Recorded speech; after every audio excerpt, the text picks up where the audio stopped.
नमस्कार, मैं हूं मनोज वर्मा और आप देख रहे हैं अटेंशन। और अटेंशन में आज बात करेंगे भावांतर से होगा भला। जब प्रदेश के किसानों के लिए मुख्यमंत्री डॉक्टर मोहन यादव ने बड़ा ऐलान किया है। अब किसानों को घाटा नहीं उठाना पड़ेगा। मोहन सरकार ने भावांतर योजना लागू करने का फैसला किया है। लिहाजा सोयाबीन अगर एमएसपी से कम दाम पर बिकेगी तो बची हुई राशि सरकार देगी। हालांकि कांग्रेस इस योजना को सियासी चश्मे से देख रही है, लेकिन सवाल ये है कि क्या भावांतर योजना किसानों को राहत देने का ठोस कदम है या इसके पीछे कोई राजनीतिक दाव है, और ये योजना किसानों को समृद्ध बनाने में कितनी मददगार साबित होगी। आज चर्चा इन्हीं सवालों के आसपास करेंगे, लेकिन पहले रिपोर्ट देखिए।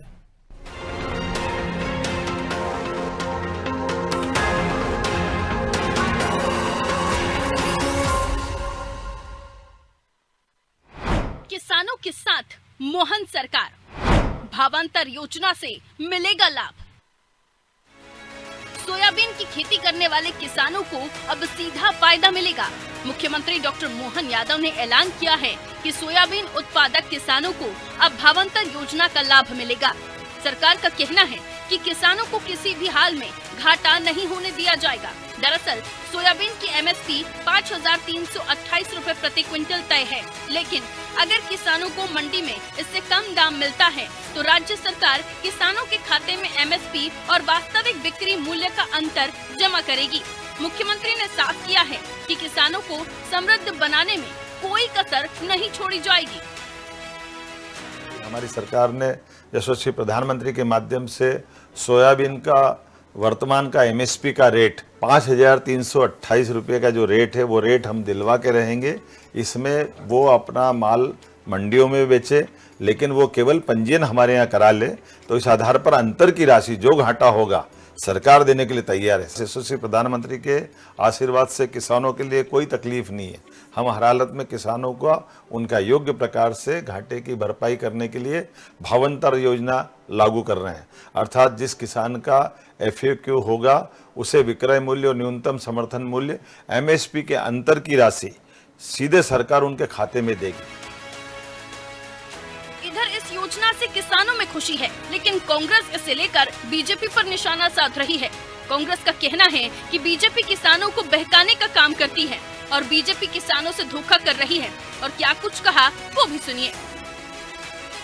अगर समर्थन मूल्य पर किसानों का अनाज नहीं खरीदना है तो सीधे मना कर दें। पहले ही से फेलियर योजना को फिर से चालू करने का क्या मतलब है? तो ये तो बहाना है कि किसानों की फसल समर्थन मूल्य पर खरीदना नहीं है। 6,000 रुपए क्विंटल का वायदा था इनका, अब कह रहा है भावांतर। अपना घोषणा पत्र देख लें एक बार। हालांकि हकीकत ये है कि मोहन सरकार लगातार किसान हितैषी फैसले ले रही है। फसल बीमा योजना का 100% लाभ, हर जिले में सिंचाई क्षमता बढ़ाने के लिए कार्य योजना और अन्नदाता मिशन जैसे बड़े कदम उठाए गए हैं। कुल मिलाकर मोहन सरकार का दावा है कि किसान किसी संकट में अकेला नहीं छोड़ा जाएगा। भावांतर योजना से लेकर राहत राशि तक मोहन सरकार का फोकस सिर्फ और सिर्फ किसानों को समृद्ध बनाने पर है। ब्यूरो रिपोर्ट, अनादि टीवी।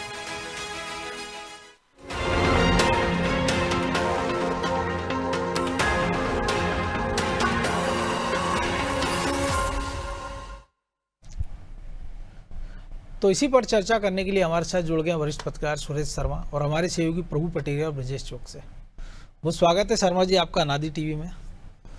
और आप राजनीति बेहतर समझते हैं और व्यापार भी, और राजनीति और व्यापार दोनों का जो घालमेल इसमें हम देख रहे हैं, इसको कैसे देखा जाए?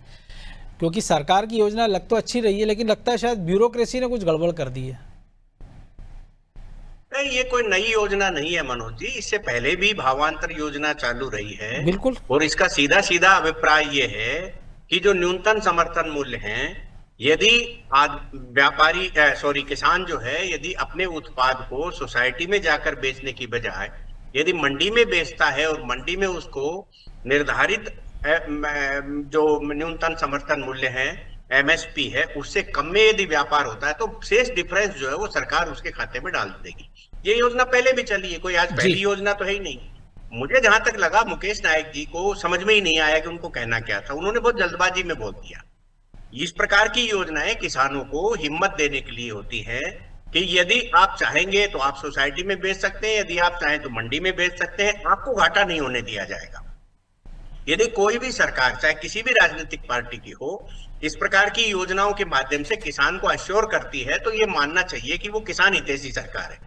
आप पॉलिटिकली कुछ भी कहिए, तो ये एक बहुत स्पष्ट बात है। दूसरी बात ये है कि किसानों के बारे में आपको निर्णय लेते हुए कौन दिख रहा है। मैं एक आंदोलन करने वाला पक्ष था, एक सरकार का पक्ष था। यदि आंदोलन करने वाला पक्ष जो है वो बार बार ये कह रहा था, और उनको समर्थन करने वाला राजनीतिक पक्ष भी ये कह रहा था कि हम एमएसपी पर कानून चाहते हैं, तो एमएसपी स्टेट का सब्जेक्ट है, एमएसपी केंद्र घोषित करता है, लेकिन कृषि उत्पादन जो है वो स्टेट का सब्जेक्ट है। आप स्टेट तय कर देती अपने यहाँ कानून बना करके। यदि कांग्रेस की 3 राज्यों में सरकार है, ममता बनर्जी की सरकार है, डीएमके की सरकार है, आम आदमी पार्टी की भी सरकार हुआ करती थी किसी जमाने में, आज पंजाब में है, यदि वो चाहे तो अपने यहाँ कानून बना करके वही कानून, क्योंकि ये स्टेट शेड्यूल में भी है कृषि जो है, तो आप कृषि उपज मंडियां जो है वो, फिर मैं कह रहा हूँ, राज्य का सब्जेक्ट है, तो ये कानून बना करके आप किसानों के लिए संदेश लेकिन दे हमने सकते देखा थे। ना शर्मा जी, जब पिछले मुख्यमंत्री की बात करें शिवराज जी की, उस समय हमने देखा था गेहूं पर बोनस दिया जाता था, लेकिन तभी इसी मोदी सरकार ने कह दिया था कि हम बोनस नहीं देंगे, ये हमारा एमएसपी हैगा और इसके ऊपर आपको देना तो आप अपने खाते से दीजिए। फिर सरकार ने दिया नहीं था। देखिए, ये जो बोनस वाला सब्जेक्ट है वो मुझे अच्छे से याद है। इससे क्या है, राज्यों में असंतुलन पैदा होता है। एक तरफ आप जीएसटी करके समान कर प्रणाली देश भर में लागू करना चाहते हैं, दूसरी तरफ आप बोनस दे करके और असमानता पैदा करना चाहते हैं, प्रतिस्पर्धा नहीं असमानता पैदा करना चाहते हैं। इसलिए बोनस जो है, छत्तीसगढ़ जो उस समय भूपेश बघेल जी की सरकार ने भी देने की कोशिश की थी, शिवराज जी ने भी की थी, तो भूपेश बघेल जी तो अड़ गए थे कि मैं दूंगा, क्योंकि वो विपक्ष के थे और उनको दूंगा कह करके ही तो राजनीतिक लाभ मिल सकता था, तो इसलिए वो नहीं हो पाया। तो इसलिए बोनस देना एक सब्जेक्ट है, समर्थन मूल्य तय करना, समर्थन मूल्य को बार बार बढ़ाना और बार बार बढ़ा करके किसान हितैषी, किसान उपयोगी बनाना, ये इस बात को प्रमाणित करता है कि किसानों के प्रति सरकार के मन में सकारात्मकता नहीं, मैंने है। इसलिए शुरुआत नहीं, सरकार, मैंने कहा ना सरकार की मंशा अच्छी, लेकिन वो जो अधिकारियों की, जैसे हमने कई उदाहरण देखे इसी मध्य प्रदेश में कि ओलापाला में सरकार ने कहा कि हमने हजारों करोड़ रुपया किसानों को दिया है क्षतिपूर्ति में, और उसी साल कृषि कर्मण अवार्ड हमको मिल जाता है कि हमने इतना सारा गेहूं का उत्पादन उपार्जन कर लिया है। बाद में पता लगता है कि पड़ोसी राज्यों से बड़ी मात्रा में गेहूं यहाँ हमने खरीदा है। तो क्या गारंटी है कल को कि पड़ोसी के राज्यों में जहाँ भी सोयाबीन होता है वहाँ अगर समर्थन मूल्य कम है या वहाँ बिक्री कम है या उत्पादन ज़्यादा है तो वो मध्य प्रदेश की मंडियों में नहीं बिकेगा और उसका क्लेम व्यापारी नहीं करेगा या फर्जी किसान नहीं कर पाएंगे। मनोज जी, आप जानते हैं अच्छे से कि सरकार के पास ऐसे डाटाज रहते हैं और हम उनको एसएमएस के माध्यम से बुलाते हैं कि आप हमारे यहाँ आइए, मंडी में किस दिन आपको बेचना है, क्योंकि वो पंजीकृत कराते हैं। तो ये पंजीकृत कराना एक सब्जेक्ट है और अपना उत्पादन जो है कृषि उपज के को बेचना, एमएसपी पर बेचना, ये एक सब्जेक्ट है। ये राज्य से बाहर का नहीं हो सकता। लेकिन जहां लाभ वाला, व्यापारिक लाभ का जहां हिस्सा बन जाता है, वहां ये धांधलीबाजी होती है। अनेकों जगह देखा है मैंने कि 2-3 मंडियां क्रॉस करके भी आदमी अपना माल उत्पादन बेचने चला जाता है, जिसकी छूट कानूनन मिली हुई है। तो इसका अभिप्राय जो है, लाभ लेना, एक व्यापारिक लाभ लेना, एक जो है बेईमानी से व्यापारिक लाभ लेना, वो एक प्रसंग निश्चित रूप से है चर्चा में। लेकिन यदि हमें उत्पादन को बेचना है तो उत्पादन का पंजीयन पहले होता है, उसके मोबाइल पर उसके पंजीयन के आधार पर मैसेज जाता है कि आपको फला तारीख को अपना उत्पादन बेचने के लिए आना चाहे तो सोसाइटी में आ सकते हैं। तो ये मुझे लगता है दोनों में एक डिफरेंस है। ब्यूरोक्रेसी बदमाशी क्या करती है कि वो इन योजनाओं को नीचे पहुंचाने की भूमिका में कंजूसी करती है। उसको करना तो पड़ेगा क्योंकि ये एक बहुत मामला हो गया। अच्छा, किसान के बारे में सबका पिक पॉइंट है, मीडिया भी बराबर किसान को देखता है, विपक्ष भी बराबर किसान को देखता है और सरकार के नेता भी उनको मालूम है कि क्या हो रहा है। तो इसलिए नेताओं को भी ये मालूम है कि अब सबसे ज्यादा नुकसान यदि कहीं होना है तो किसान की तरफ से होना है, क्योंकि किसान ही आपको बचाएगा भी, किसान ही आपको निपटाएगा। तो इसलिए बहुत बारीकी से इसके ऊपर सबकी नजर रहती है। लेकिन प्रभु जी, कुछ दिलचस्प आंकड़े ये भी है कि जैसे इस साल अगर हम बात करें सोयाबीन की तो उसकी एमएसपी की बात करें और सरसों की बात करें, चूँकि मध्य प्रदेश में इसका ही बम्पर उत्पादन होता है, तो 5,950 रुपये समर्थन मूल्य इस बार और 5,300 रुपये के करीब सोयाबीन का है। लेकिन हम इसी देश में हम देखते हैं 260 लाख टन हमारे यहाँ खपत है तेल की, और जिसमें से 150 से 180 लाख टन हम आयात कर रहे हैं। और उसके बाद भी अगर किसानों को समर्थन मूल्य भी नहीं मिल पा रहा है, सरकार के कहने के बाद भी भावांतर योजना लाना पड़ रही है, तो इसका दोषी कौन हैगा? नहीं मनोज जी, समर्थन मूल्य नहीं मिल पा रहा ऐसी बात नहीं है। सरकार समर्थन मूल्य घोषित करती है। वो समर्थन मूल्य इसलिए घोषित किया जाता है कि एक बेस प्राइस सरकार ने बना दी कि उससे ज़्यादा आपको मिल रहा है तो आप कहीं भी बेच लीजिए। और यदि आपको लग रहा है कि आपके उत्पादन का वो मूल्य नहीं मिल रहा है तो जो समर्थन मूल्य है उस पर सरकार खरीदती है, उसके लिए रजिस्ट्रेशन भी होता है। बस सरकार का फॉल्ट ये है कि पूरा खुद नहीं खरीदती है, वो बिल्कुल कोटा निर्धारित कर देती है उसके लिए, किसान के पर एकड़, हाँ पर एकड़ के हिसाब से कोटा निर्धारित कर देती है। तो कुछ उसका इसमें जाता है, कुछ बाहर जाता है। अब सरकार ऐसी भी दलहनें बना रही है, ऐसे हमारे बीज बना रही है जिससे कि बहुत ज़्यादा उत्पादन भी हो रहा है। देखिए मध्य प्रदेश सोयाबीन उत्पादन में पहले नंबर 1 था, फिर महाराष्ट्र से पिछड़ गया, अब पिछले साल से फिर हम नंबर 1 पे है मध्य प्रदेश में सोयाबीन उत्पादन में। तो स्वाभाविक तौर पर वो आपको उनके सही भाव दिलाना। लेकिन जब भावांतर की हम बात कर रहे हैं मनोज जी, जहां से मुख्यमंत्री ने घोषणा की है ये सागर जिले से, उसी सागर जिले से 2017 में तत्कालीन मुख्यमंत्री शिवराज सिंह चौहान ने भी घोषणा की थी भावांतर योजना की। 1 साल चली वो योजना, प्याज पर ज्यादा फोकस था उसमें। उसके बाद जो है दलहन से ही शुरू हुई थी वो भी। तो उसमें 8-9 प्रकार की जो फसलों को पहले रखा गया, फिर ये जल्दी खराब होने वाली फसलों को रखा गया, और उसके बाद फिर वो योजना जो है सरकारी व्यवस्था जो आपने कहा बिल्कुल अधिकारियों की लापरवाही, लेत लाली या जो नियम प्रक्रिया है उसमें उलझ को दम तोड़ गई। उसके बाद कोई उस योजना का नाम ही नहीं ले रहा था। कुछ और राज्यों ने भी उसको अपनाया लेकिन वहाँ भी वो सफल नहीं रही। अब ये योजना फिर से आई है तो हम देखते हैं पुरानी गलतियों से सबक लेके इसको क्या बेहतर हो सकती है। अभी तो अच्छी दिख रही है, किसानों के हित में है कि आपको जो है समर्थन मूल्य पे आप मंडी में बेच रहे हैं, आपका भाव कम मिलता है तो सरकार एक मॉडल प्राइस तय करेगी, लेकिन आपको रजिस्ट्रेशन पहले इस योजना में कराना पड़ेगा। और जो मॉडल प्राइस और जो है समर्थन मूल्य के बीच का जो अंतर वो सरकार आपको दे देगी। अब ये बड़ी बात है कि जो सोयाबीन उत्पादन इस बार बारिश बहुत भयंकर टाइप की हुई है मध्य प्रदेश में। जो सोयाबीन आने वाला है दागी है, पतला है, मोटा है, अलग अलग प्रकार का उसका रेट ग्रेडिंग जो हो जाएगी, ग्रेडिंग होगी। उसके बाद वो जो है उसकी नमी भी देखी जाती है। उसके बाद वो जब बिकने जाएगा तो व्यापारी उसको किस भाव पे खरीदता है, भावांतर के लिए किस भाव पे उसको चढ़ाया जाता है, इसका डेटा कैसा जा रहा है और सरकार फिर उनको राशि का अंतरण कैसे करेगी, वो सारी प्रक्रिया जो है वो बहुत लंबी होती है। और शायद यही कारण था पिछले बार भी योजना दम तोड़ गई थी। तो वो सारी यदि सबक पिछली गलतियों से लेकर इसमें सुधार हो गया है तो मुझे लगता है बहुत अच्छी योजना है। जैसे आपने बात कर रहे थे तो मैं भी गया था बुंदेलखंड के, मैं 2 जिलों का उदाहरण देता हूँ, टीकमगढ़ निवाड़ी, यहाँ पे भी सोयाबीन बड़ी तादाद में होता था।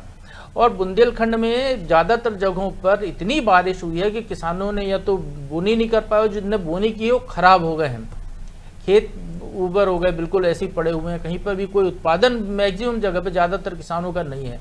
अब वैसी जगह पे यदि सोयाबीन आएगा तो फिर आश्चर्य होगा निश्चित तौर पे, जो भी आप सवाल उठा रहे थे दूसरे राज्यों से आने का, यदि वहां पर बम्पर सोयाबीन आ रहा है। आप तो बुंदेलखंड का कह रहे हैं, हम तो कह रहे हैं कि जो शिवराज जी का गृह जिला सी और वहाँ पिछले दिनों वो जाते हैं विदिशा, जहाँ से उनका संसदीय क्षेत्र रहा है, वो खुद खेत से उखाड़ कर पौधा बताते हैं। वो कहते हैं कि घटिया कीटनाशक और घटिया खाद के कारण, बीज के कारण ये पौधे खराब हो गए, फसल खराब हो गई। कुछ कंपनियों पर कार्रवाई भी हो जाती है। तो खुद ही केंद्रीय कृषि मंत्री हैं, तो फिर तो कार्रवाई इनको किसने रोका है?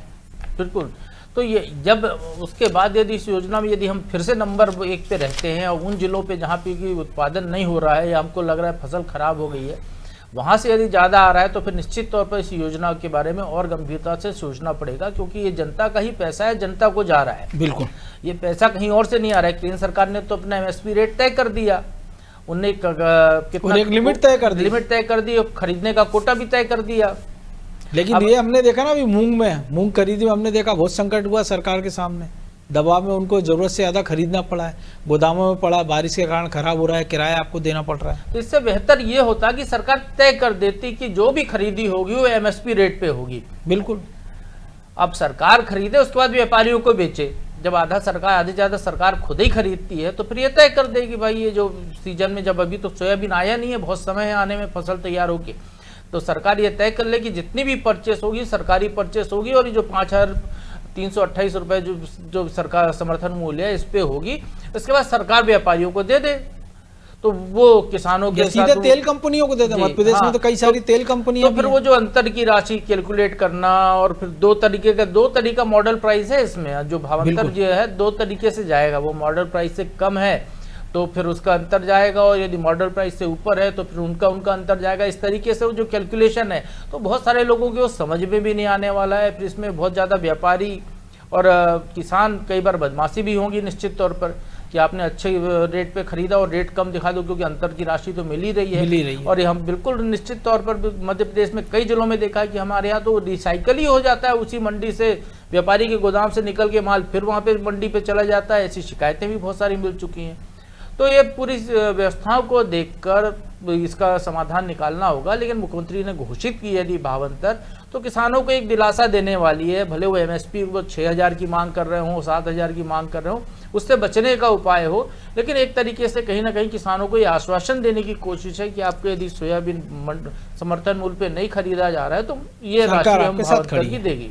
लेकिन बजय जी, एक और चीज़ है, पिछले साल हमने देखा था 65 लाख हेक्टेयर हमारे यहाँ उत्पादन हुआ था सोयाबीन का, वो सरकारी एमएसपी पे खरीदी थी 13 लाख हेक्टेयर टन की। तो ये जो बाकी का मान लीजिए इस बार भी लगभग या हो सकता है उससे ज़्यादा हो या उतना ही हो, तब तो संकट ये है ना कि जो बड़ी संख्या में सोयाबीन बचा है। तो जो प्रभु जी ने कहा उतने अच्छे में भावांतर में कि किसान कभी परेशान कभी बदमाशी हो रही, उससे अच्छा सरकारी एक मुश्त खरीद ले उसको और फिर जिसको बेचना उसको बेचते रहें। देखिए मनोज जी, सरकार एक मुश्त नहीं खरीद सकती। आप देखिए वो उसमें भी समस्याएं हैं। क्या आपके पास गोदाम है, क्या उसका परिवहन गोदाम है? तो खाली अब तो 65 करोड़। अब सुनिए, तो आप उसमें भी बहुत सारी समस्या, परिवहन की जगह, और सब जगह आप खरीद नहीं सकते हो, ऐसी सब जगह आपकी वो व्यवस्था भी नहीं है। तो भावांतर का मतलब तो ये है ना कि आप जो भाव का अंतर आ रहा है वो आपको मिल जाएगा। इसमें पिछली बार क्या हुआ था, जब 2017 में लागू हुआ, 2019 में किसने बंद किया? कमलनाथ की सरकार आई थी 2018 में, उन्होंने बंद कर दिया था। ब्रजेश जी, मैं एक बार रोकना चाहूंगा जी। 2018 में चुनाव के पहले शिवराज जी ने ये योजना लागू की थी किसानों को लुभाने के लिए, कांग्रेस की कर्ज माफी का जवाब देने के लिए, और ये केवल जो है वन टाइम स्कीम ही जैसी ही थी। उसके बाद सरकार ने इस पे ध्यान नहीं दिया। नहीं, इसके बाद कांग्रेस ने बंद किया, सरकार ने ध्यान नहीं दिया। 2019 में घोषणा कर दी कमलनाथ जी ने, घोषित रूप से उन्होंने बंद कर दिया, घोषित रूप से कि हम एमएसपी पे ही पूरा खरीदेंगे। हमने देखा था कि 2023 के ही बजट में 1,000 करोड़ 1,000 रुपए या 10,000 रुपए का शायद ऐसी कुछ प्रावधान रखा गया था। कमलनाथ जी ने कहा था कि इसमें भ्रष्टाचार हुआ है, किसान परेशान हुए हैं, उनको देरी से पैसा मिला है, इसलिए हम ये योजना बंद कर रहे हैं। सीधा हम खुद खरीदेंगे, एमएसपी पे खरीदेगी सरकार, खुद खरीदेगी। जो व्यवस्था आप कह रहे हो सरकार पूरा खरीद लेगी। लेकिन क्या सरकार खरीद पाई? आज सरकार खरीदती है तो आप किसानों को पैसे देने में आपको देरी होती है। किसान व्यापारी के पास क्यों जाता है, मंडी क्यों जाता है? उसको तत्काल पैसा मिल जाता है। यदि वो सरकार को बेचता है तो उसको पैसे मिलने में देरी होती है। यही समस्या उस समय आई थी भावांतर में, जब खरीदी थी तो सरकार को तत्काल पेमेंट करना चाहिए था जो अंतर होता है, लेकिन उसमें बड़ा डिले हुआ और फिर उसमें भी पूरा नहीं मिला कि जितना अंतर आया वो नहीं आया। तो जो कमियां थी वो अब सरकार को दूर करना चाहिए। अंतर यदि वो दे रहे हैं तो या तो उनको एक तय समय निर्धारित कर देना चाहिए कि अंतर इतना आया है तो आपको 48 घंटे में, और मॉनिटरिंग का जो सिस्टम है, जिस तरह से आप हेक्टर वाइज के गेहूं का करते हैं कि आपने देख लिया इतना खरीदना है, आपको जितना बचा है वो आप चाहे मंडी में बेचो। आप पर उत्पादन हर तहसील का, हर क्षेत्र में, हर जिले में होता है मनोज जी, कि इस क्षेत्र में इस बार अति बारिश हुई है तो उत्पादन कितना घटा है, तो उस हिसाब से आप खरीदारी करते हो, आप किसान को आप पंजीयन करते हो। तो उसका बाकायदा जो नया मॉनिटरिंग सिस्टम है, आप चाहे कंप्यूटरीकृत कर दो उसको कि भाई जो खरीदा है उसने व्यापारी को, वो व्यापारी की रसीदों से लेके तमाम पंजीयन से लेके वो आपको तत्काल दे, और आप 48 घंटे में या 2 दिन में उसका भुगतान कर दो, निर्धारित कर दीजिए, उसके लिए एक बजट का प्रावधान कर दीजिए। इसमें क्या होता है, व्यापारी ज्यादा फायदे में हो जाता है। वो किसानों से खरीदता है और फिर उसको दूसरी जगह बेच देता है, सरकार को बेच देता है। आपने कहा कि किसानों से सीधे सरकार क्यों नहीं खरीद लेती? तो किसानों से सरकार खरीदेगी सीधे तो सीधा उसको ज्यादा भुगतान करना पड़ेगा। उसको यदि वो एमएसपी पे खरीद रही है तो उसको पूरा खरीदना पड़ेगा। 20 एकड़ में जितना पैदा हुआ है उस हिसाब से खरीदारी करनी पड़ेगी। और फिर उसको जब सरकार के पास बेचने आता है तो वहां पे उसका आकलन ऐसे नहीं होता कि खराब माल है, पानी है, उसमें दागी है, वो तो सरकार ने तय करा है, आप खरीदिए। व्यापारी क्या करता है, वो अच्छा माल खरीदता है जो एमएसपी से ऊपर के दाम पर खरीद लेता है। जो थोड़ा बहुत गड़बड़ होता है, दागी हो जाता है, कमजोर रह जाता है, या किसी तरह से पानी लग जाता है उसमें, वो एमएसपी पे किसान सेंटर पे बेच देता है। तो ये अंतर आता है। और उसको तत्काल पैसे की जरूरत होती है तो वो व्यापारी के पास चला जाता है। अब इसमें बदमाशी क्या होती है कि जो आपने भी कहा सरकारी सिस्टम में कि अधिकारी उसमें गड़बड़ी करते हैं, वो या किसानों को परेशान करते हैं या उनका कम आकलन करते हैं, उस तरह से कम जो अंतर आना चाहिए वो समय पे भुगतान नहीं होता, तो इसमें गड़बड़ी होती है। या व्यापारियों के से मिली भगत करके वो इस तरह की गड़बड़ियां करते हैं जिससे किसान नाराज हो जाता है और उससे उसको नुकसान होने लगता है। इसी वजह से इस योजना को बंद किया गया था। लेकिन जो कमियां थी उनको सरकार चाहे तो दुरुस्त कर सकती है। जो कमियां हैं, जिस तरह से भ्रष्टाचार ना हो, मॉनिटरिंग सिस्टम बेहतर हो जाए, समय पर किसानों को पैसा मिल जाए तो किसान नाराज नहीं होंगे। अंतर ही देना पड़ेगा ना आपको। यहाँ आप परिवहन से बच जाओगे, गोदाम के खर्चे से बच जाओगे और आपके पास एकदम ज्यादा भार नहीं आएगा। यदि आपके पास ज्यादा आएगा तो सरकार आदि बेचती है तेल कंपनियों को, तो क्या वो फायदे में बिक रहा है क्या? ये भी सबसे विचार है ना, घाटा होता है। आप देखिए जो सरकार खरीदती है उसको बाद में मार्केट में व्यापारियों को देती है, आधा तो गोदाम में सड़ जाता है, क्योंकि जो अधिकारी हैं वो असल माल तो गायब हो जाता है। कई बार आप देखिए गोदामों की तरह से आपको फर्जी माल मिलता है, बोरियों में क्या भरा मिलता है। तो ये सरकारी जो सिस्टम है मुझे लगता है वो ज़्यादा नुकसानदायक है। भावांतर वो ज़्यादा बेहतर होगी यदि आप उसमें मॉनिटरिंग सिस्टम अच्छे से कर दोगे, तो वो ज़्यादा फायदेमंद होगी किसानों के लिए। उनको ये आश्वासन होगा कि भाई इस रेट जो तय कर दी है सरकार ने, इससे हमको घाटा नहीं होगा। एक सुरक्षा कवच के रूप में काम करेगा भावांतर, यदि उसका सही से उपयोग किया जाए। जी, लेकिन शर्मा जी अभी जो सोपा के अध्यक्ष हैं, कार्यकारी निदेशक DN पाठक, उनका ऐसा कहना है, और ये हमने आंकड़े भी देखे कि अभी देश की हम बात कर रहे हैं तो सोयाबीन का औसत मूल्य हम देख रहे हैं 135 से 140 रुपये प्रति लीटर मान लीजिए, और जो पाम ऑयल है वो 160 पड़ रहा है। तो उनका सीधा कहना है कि सरकार को इतना है चिंता किसानों की, तो जो आपने आयात शुल्क के तेलों का आयातित वाला उसको आप जो कम कर रखा उसको आप बढ़ा दीजिए, ताकि देश में जो तिलहन के उत्पादक हैं उनको अच्छा मूल्य मिलेगा और सरकार को ये सारे प्रक्रम नहीं करना पड़ेंगे।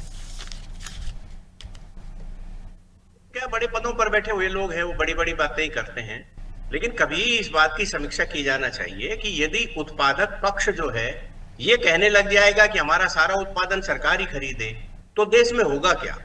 भाई आप किसान के प्रति सहानुभूति दिखाने के लिए ये जो MSP का कानून वही तो झगड़ा है ना, वो पंजाब का हाल इसीलिए हम देख रहे हैं। नहीं, MSP कारण पूरा देश जो है या तो सोयाबीन उगा रहा है या गेहूं उगा रहा है या चावल उगा रहा है। नहीं, मैं ये कहना, मनोज जी, मैं ये कहना चाहता हूं कि MSP पर खरीदने का अभिप्राय ये था कि किसान को व्यापारी न लूट ले। इसलिए यदि आपको लगता है कि व्यापारी के साथ आपका तालमेल नहीं बैठ रहा तो आप MSP पे आ जाइए। तो किसान नेता खड़ा होता है, मुंह खोलता है, MSP खरीद लीजिए। अब कल उद्योगपति खड़ा हो जाएगा कि साहब हमने तो माल बनाया है, हमारी जिम्मेदारी है, हमारा माल बिके, सरकार खरीदने की जिम्मेदारी, सरकार सारा खरीदे। कल अपने से कोई अपन भी कहने लग जाएंगे साहब हमारा पेपर खरीदिए। ये कोई तुक की बात नहीं है। आप उस व्यवस्था को जो है पंगु बनाने की कोशिश कर रहे हो जब आप 100% खरीदने की बात करते हो। आप खुले बाजार में जाइए। कृषि उपज मंडियां क्यों बनाई गई थी? इसलिए तो बनाई गई थी। आप खुले बाजार में जाने की आप बात कर रहे हैं।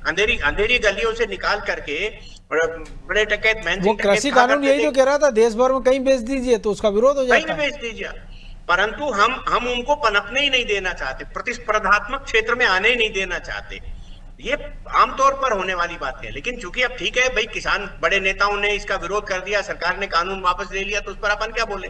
क्योंकि जब बड़े लोगों के दिमाग में नहीं आई तो आप फिर हमारे कह देने से उनके दिमाग में थोड़े ना आ जाएगी। तो कहने का अभिप्राय सीधे सीधे ये है मनोज जी कि हमारा किसान जो है वो लूटे नहीं, इतनी भर सरकार को चिंता करने की आवश्यकता है। और सरकार सारा खरीदने लग जाएगी, उसके घर में सड़ा गला है वो भी खरीदने लग जाएगी। अब हमारी क्या गलती है साहब? बारिश गिर गई तो बारिश गिर गई, किसकी गलती है?